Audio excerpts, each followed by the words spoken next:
जब कोई आपका भक्त भूखा होता है तो भगवान के आंसू आ गए। हमारा पुराना मित्र है सुदामा, और कई दिन से उसके घर में भोजन नहीं, बच्चे। बोले प्रभु आप दुखी हो रहे हो, महालक्ष्मी स्वरूपम आप आदेश करो, त्रिभुवन की राज्य लक्ष्मी उसके घर में। तो उनका बात तो यही कि उसके अंदर कामना नहीं है, और मेरे भक्त के अंदर यदि कामना नहीं होती तो माया मैं नहीं देता।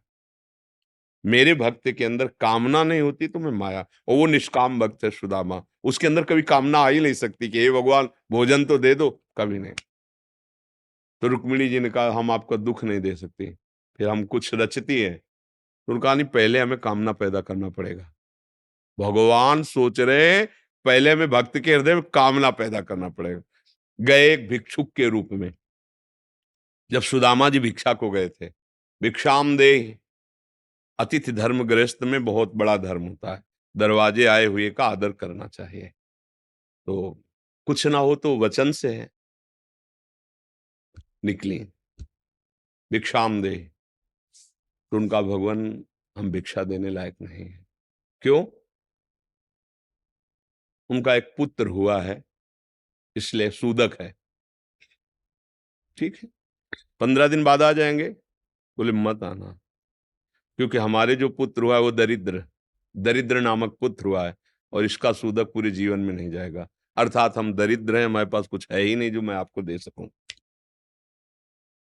भगवान ने कहा सुना है तुम्हारे पति के मित्र द्वारिकाधीश भगवान है, जिनके मित्र श्री कृष्ण द्वारिकाधीश हैं, उनकी ये दशा, एक बार कहो ना अपने पति से कि अपने मित्र के पास जाएं।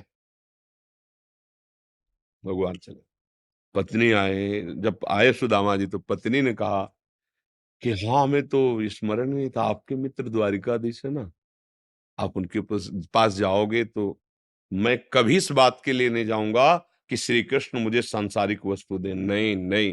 बोले आप कब कह रही मांगना, आप केवल जाओगे तो आपकी दशा देख करके वो आपको दे देंगे।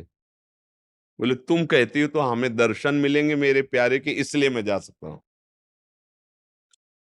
अब मित्र के पास गुरु के पास जाए तो कुछ ऐसा शास्त्रीय सिद्धांत है, कुछ भेंट ले जाए, बेटी के यहाँ जाए, गुरुदेव के यहाँ जाए, आराध्य देव के यहाँ जाए, ऐसा और मित्र के यहाँ जाए तो उनका भेंट के लिए, अब वो खुद खाने के लिए भेंट क्या।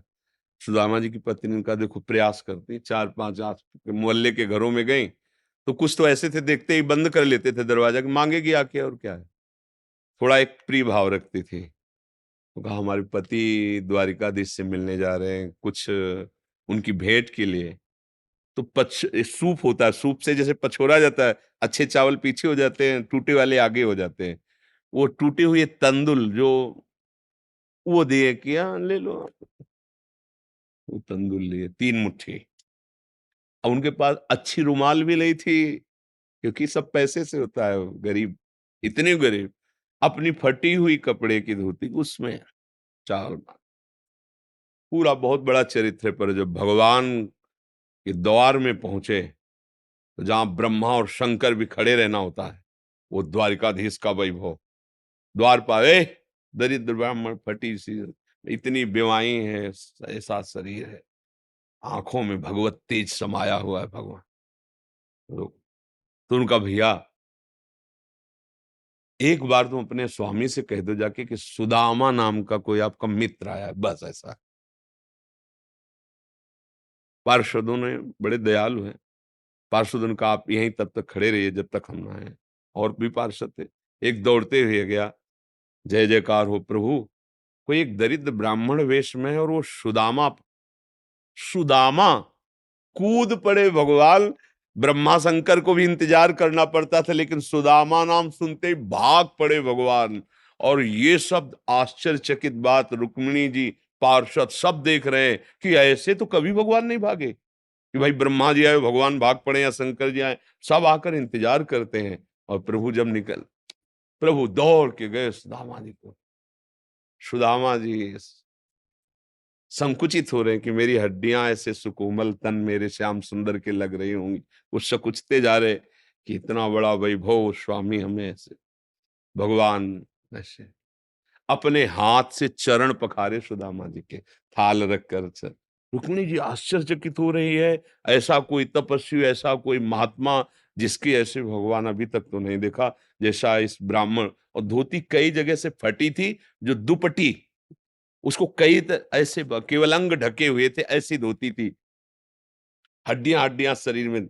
रुक्मिणी जी के पलंग पे बैठाला भगवान ने, जिस पलंग को ब्रह्मा शंकर नमस्कार करते हैं, उस पलंग पे बैठाला, चरण धोए, चरणामृत लिया का हो भाग्य आप पधारे, भोज भोजन पानी और शयन, चरण दाब रहे हैं भगवान। सुदामा जी सोचते वो दास पर कितनी प्रीति प्रभु करते हैं। 2-3 दिन 4 दिन सबसे प्रभु मिलवा रहे हैं, परिचय कराए, ये मेरे मित्र सुदामा जी हैं, ऐसे बैठे। और सबके बीच में कहा कि ब्याह हो गया है, क्योंकि जब मित्र बने थे तब तो गुरुकुल में थे। तो सुदामा जी ने कहा पुत्र भी है।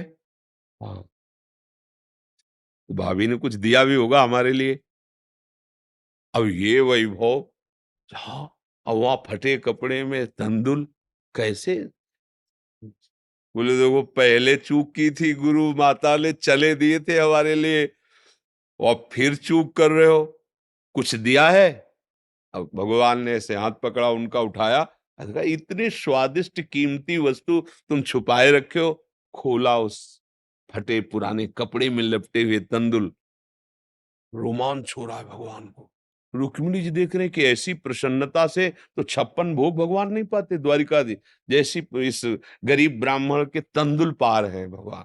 दूसरी मुट्ठी ली, तीसरी में रुक्मिणी जी ने हाथ पर, प्रभु बस इतना काफी है इनके लिए। 2 मुट्ठी में 2 लोग का वैभव सुदामा को। प्रगट में 25 पैसे भी नहीं दिए, एक एक भी वस्तु ले। 3-4-5 दिन आनंद लिए, फिर सुदामा जी से कहा कि तो भगवान ऐसे चले।